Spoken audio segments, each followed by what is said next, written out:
Welcome to the Guiding Brands podcast with your host and chief guide, Karen Vick. This is a podcast for service-based small businesses who want to get a handle on their marketing so they can attract and gain new customers.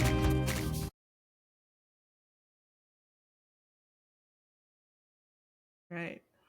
So in this next half of our conversation, I want to get into some of the things that are probably on people's minds beyond, okay, making decision to hire someone. Do I really bring in someone from across the waters or even here in the United States, because there are virtual staffing agencies in the US as well, right?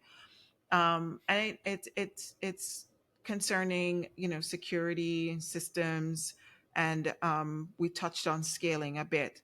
So before I do ask that first question, if you're joining this podcast at this point and you didn't hear the first half of our conversation, please, I encourage you to go back and listen to it, because we don't want you to miss, what David shared in terms of what leaders should be considering when thinking about, virtual staffing. Why, what's the best reason for doing it, how you can actually make this work for your organization.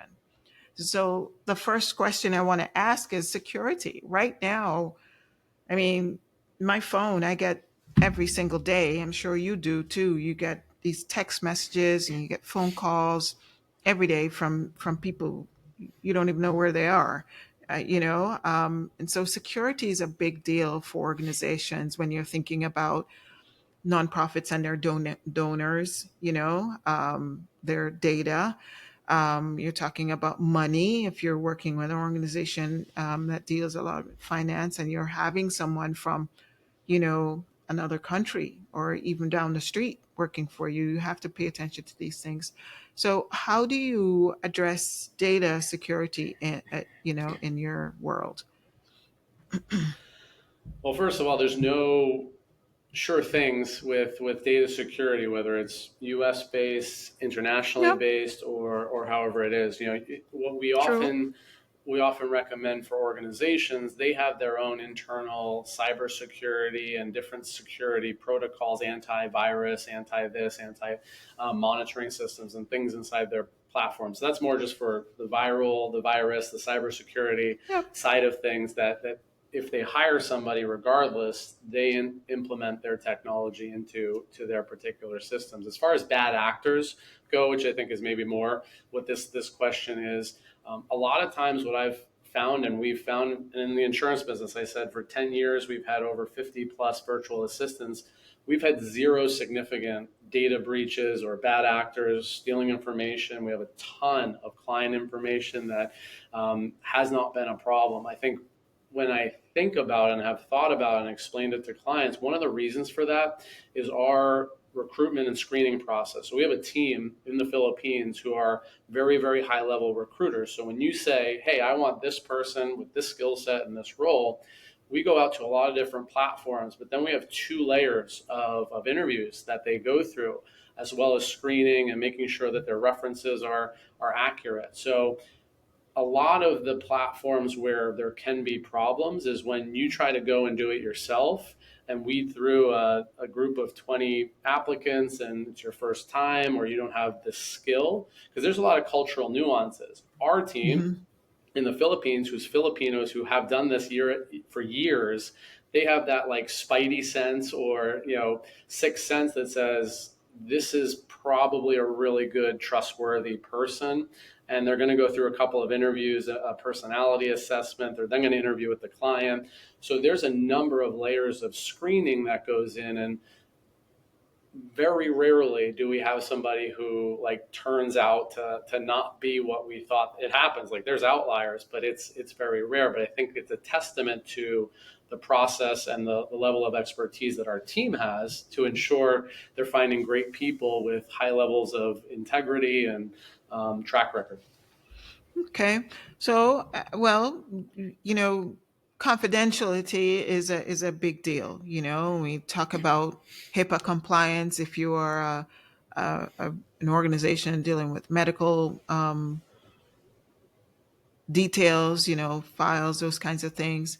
And I'm no IT specialist, but I do know of like SOC 2 security systems. So is that something that and I knew we're talking specifically for you right now when we really are talking about in general, virtual staffing. This isn't necessarily about your organization access virtual staffing so much, but does this come into play? How much do you do on the technical side to prevent those things? Yes, you have the human side, but what are you doing as, on the technical side to help minimize the risk?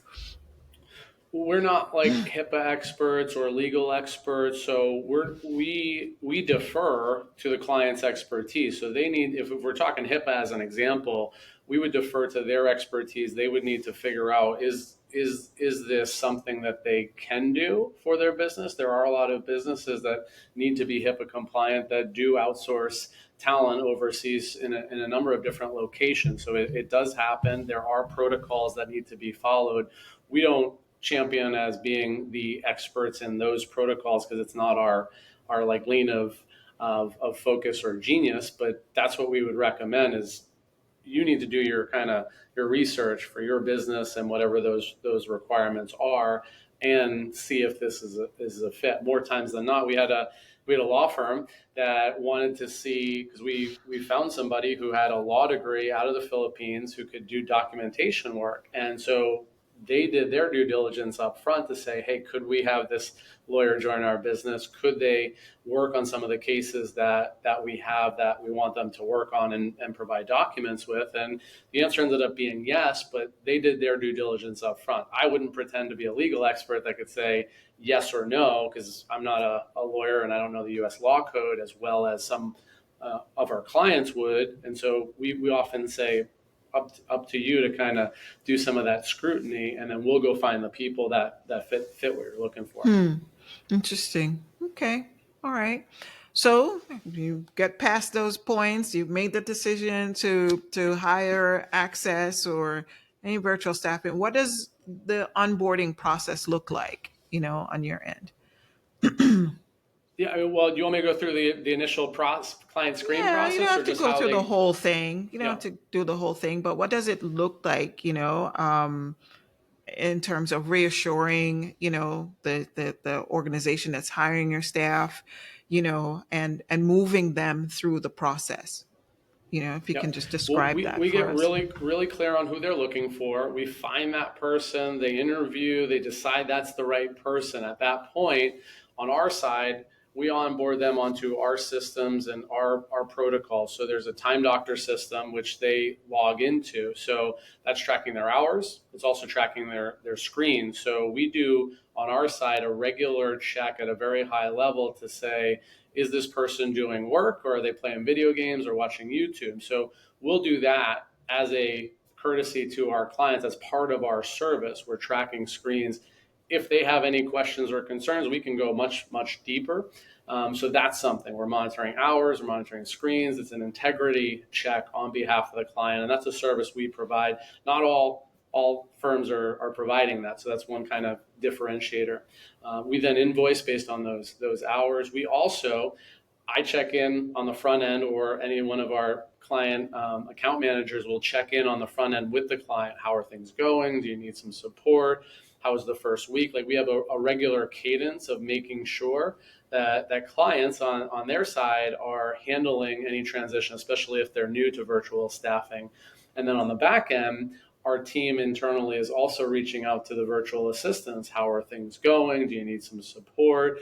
Could we give you a perspective? Do you need some coaching? So both on the front end client side and on the back end VA side, we're actively supporting those relationships. And anything came as feedback, we kind of figure out a plan of, is this maybe the wrong fit and we need to find somebody else, or can we create a plan of attack that's going to remedy a situation? And a lot of times it's simply just a little tweak of communication, or it's a little tweak of process, getting a little bit more dialed in and making sure that the client and the VA are really well aligned and in good communication. And that can oftentimes soothe what might be an initial bump in the road. Okay. So, but when you start, when you first, day one, if you could just kind of just describe what that looks like, what did they, what, so maybe we should look at a specific role, say a social media manager. What's the, can you describe to us what the actual onboarding looks like, what the initial, we've signed the contract and we're about to begin. What does it look like on day one, to get Well, them here's what I'd going? say. I think on our side, it's a very simple handoff. But what Mm-hmm. we often say recommend to preempt challenges that may occur. Some solopreneurs or entrepreneurs or even just businesses, they're not used to onboarding somebody, and they also are used to doing it themselves. So what they don't have well described is an SOP, standard operating procedure. So before anyone should hire somebody, like we say, you don't just hire somebody and then tell them to go do something. You want to map out exactly what you want them to do, how you want them to do it. And if you don't have that in place, that's kind of a recipe for disaster, so to speak. So if the client does want help with that, more than happy to talk about how to build an SOP and work through like really setting up the VA for success, which is here's what I want you doing on a daily basis. I often recommend an end of day report that they provide to you so that you're as a leader looking at what did they do, how long did it take, is there a way that we can optimize it, regular check-ins with the VA to have conversations. Because one time I realized internally something was taking a half an hour on the social media side, and I as a when I was doing LinkedIn, I could do it in 5 minutes. And so I said, why is this taking so long? So we kind of inspected it and we realized it just took a tweak in process, but I didn't give that process to the VA up Mm-hmm. front. And so she had no idea that that's how easy it could be. So that's part of it. It's really a lot of times we say it's up to the entrepreneur to be someone who's a good leader and teacher to put them into the role and have a good onboarding process for themselves. For us, we're handing them over to you. Now it's how do you run with that? We're happy to support if that's something that's new to you. Okay, yeah, you answered a couple of questions in there, and you touched on SOPs, because I know that that's something that you're also known for, and you know, standard operating procedures are the lifeblood of organizations. You can't have a AT&T or a McDonald's, for that matter, without processes in place. And so it's good to hear that you encourage the organization who is uh, hiring a staffing agency to actually put those things in place first before they uh, begin working with you. Okay.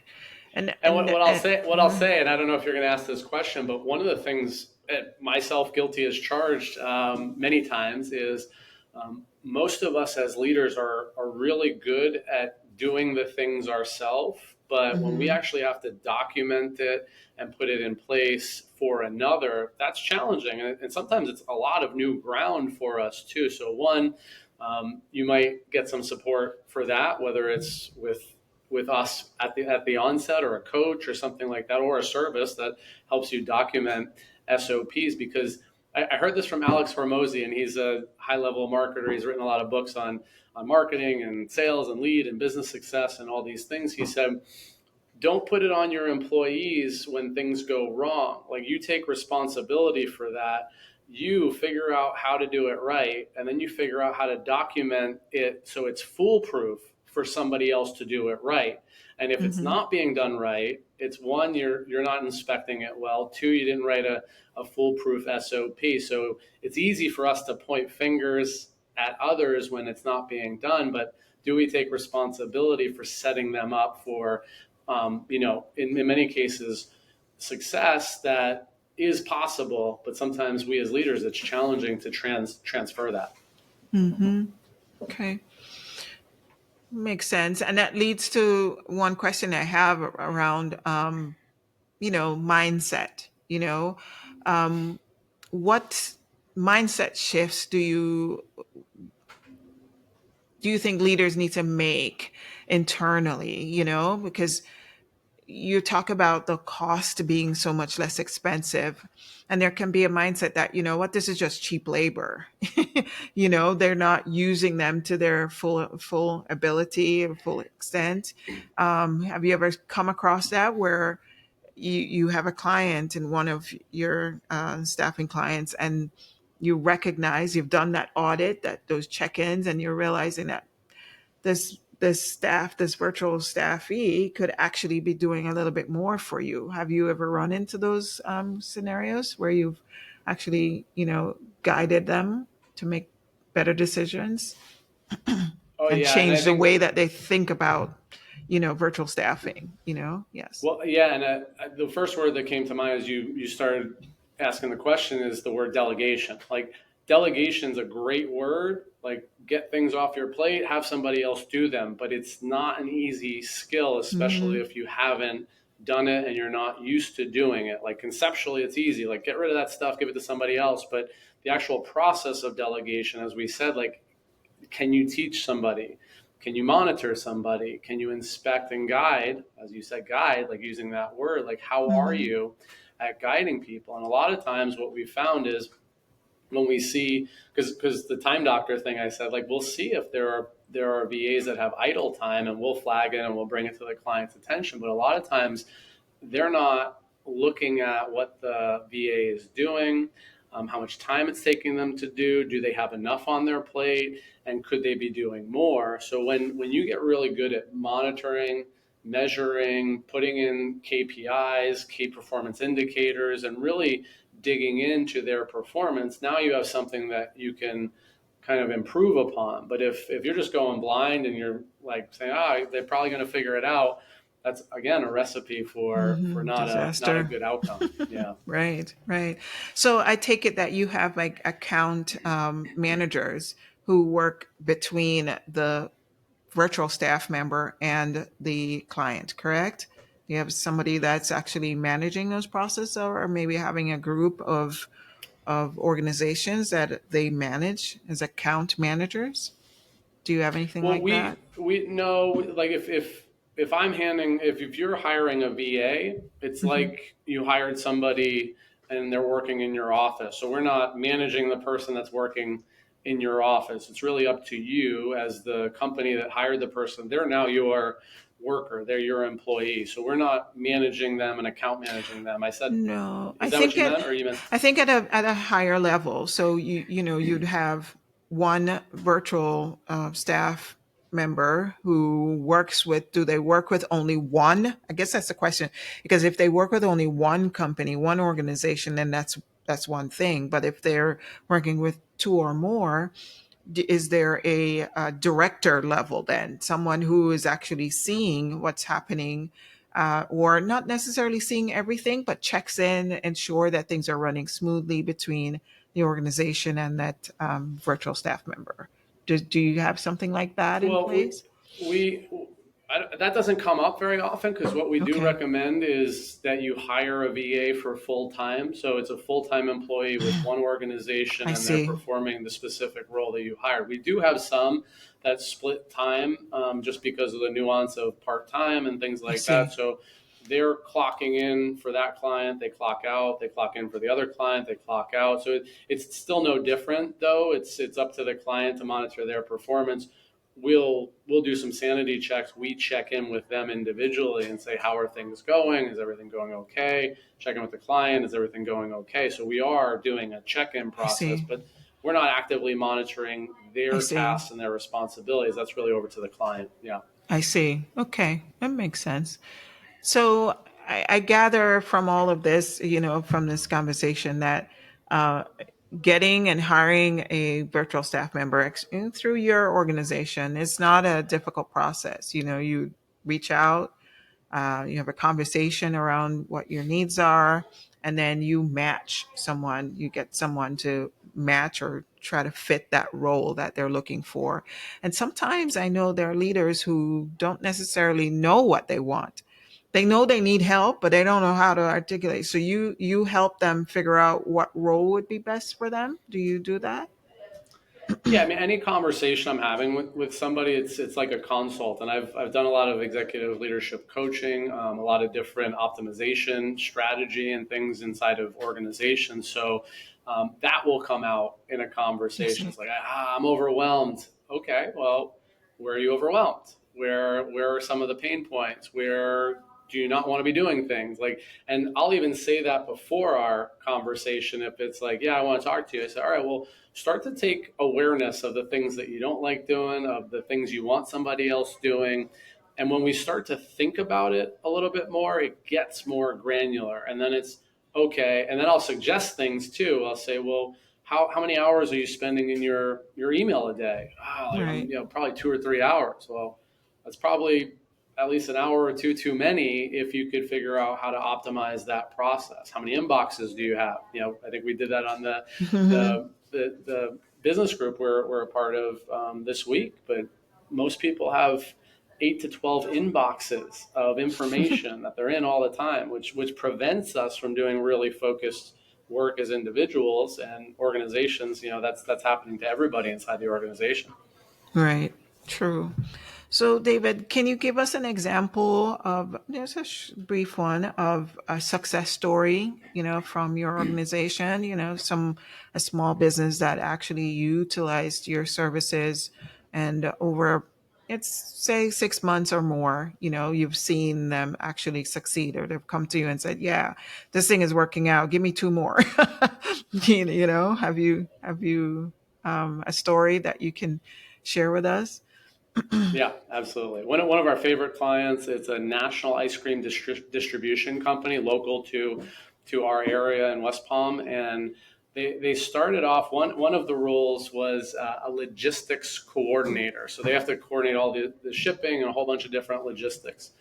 This person from their chief operating officer, key operator inside their business said, I don't know what we would do without her now. And they also had somebody who ended up getting inside their HR department. And they had been wanting an HR employee manual for years. And within a week, she had provided an HR Wow. manual that they said was like next level, top notch. They also wanted to build out their sales and outbound outreach to sales. They got somebody who could create a database of all the people that they wanted to reach out to. And then they got a outbound call person who started reaching out to all those contacts. It led to a significant increase in their sales. They also found somebody who was good with operational like SOPs and integrations inside some of their platforms. That person's become invaluable. So what initially was some internal resistance from leadership turned into one rock star success story, turned into now 8+ VAs that are integrated and invaluable inside of their business operations. And that's where the light bulb goes on. Like Phil and I talk about it. Phil's the founder, and he's like, sometimes he'll say like, it's like crack cocaine. It's like, oh my God, once you realize how valuable, and when you find the right person and you put them in place and how much impact they have, it's like, how do I get another? How do I get another? How do I get another? And Mhm. that's exactly what he did inside his insurance business. It started with one, I don't know about this. Oh my God, they did this, and I can find somebody to do this and this. And then all of a sudden you've got 50 or 60 inside your organization. And what was let's say $5-10 million organization is all of a sudden a $50 million organization. And they're integral parts in that growth and scale. Very cool. All right. Well, so my final question to you is, it's a spin-off of the first question that I asked, the question I asked at the end of the first section of our conversation. And it's, you know, what can a leader do in the next few days if they already have a virtual staff and they're like, I don't know if this is working out for me, or they're thinking about, hiring someone. How can they improve how they communicate and collaborate with, a virtual team, whether they have one already or not, or they're just starting out, I should say, not that they don't, but they're starting out or they already have one. If there's somebody listening right now that has one and they're listening because they want some advice, what would you advise them? I would say that the opportunity for significant success out of a virtual assistant is real. Like it's real, it's proven. And so one, like look for how that can work for you. What are some of the things, if it's not working, either get some support and consult from someone who can help, has had success with it, reach out to me or reach out to someone who has had success before, because you might just be missing a nuance of some of the things we've talked about earlier, whether it's the right cadence of communication with them, whether it's having the right SOPs, standard operating procedure in place, or how are you monitoring and measuring? So it's not that it can't work, but here's the other thing: you might have the wrong person in the wrong, because even I've heard it recently a lot of times is you can have the right person, but if they're in the wrong role or the wrong situation, like it doesn't matter how right they are, it's just not the right fit. So that's another thing we often recommend. Sometimes you need to figure out what they're good at and how they can impact your business and have them do that thing. Sometimes they're not good at that other thing you're asking them to do, and that's causing them overwhelm and frustration. They're not doing good work. So you as a leader have to be aware of, are they in the right place? And if not, you might need to either remove them or reposition them. And that's over to you to be able to see that, because otherwise, like, they can't do it for you. Mm-hmm. Very true. Very true. Okay. All right, David, this has been a great conversation. I've learned a lot, who knows? I may be using you one day. And so what I'd like to ask you is, to share with the audience how they can actually reach you, your social media or your email address, whatever it is. How can people reach you if they want to learn more about Access Virtual Staffing? Yeah, simple. David Rush. I'm on most social medias, but you can just simply email me at david@accessvirtualstaffing.com. You can also go to www.accessvirtualstaffing.com. And currently, if you go to the chat bot or the calendar, the chat bot is a picture of me, and the calendar links to my calendar. So if you did want to schedule time, you could do it straight through our website. Awesome. Okay. That's a great conversation, David. Thank you so much. All that information will be in the show notes. And I learned a lot, like I said, and I hope everybody listening to this also gained some knowledge about, how virtual staffing works. It doesn't hurt to try. You can try it for a short period of time just to test it out, and probably even just hire for a very simple thing, as probably even just check your emails or managing your calendar, and then you'll see how it works from there, and then you can go from there. So thank you so much. This was great, and I look forward to doing this again another time. Thank you. Yeah, Probably thank on you, your podcast. You're a wonderful and grounded host. It's an easy conversation to have. So thank you for that. Oh, thank you. Thank you. All right. Thanks. That's all for this episode of the Guiding Brands podcast. I look forward to sharing with you again next week. So please don't forget to subscribe to the podcast and leave a review. Thank you, and bye for now.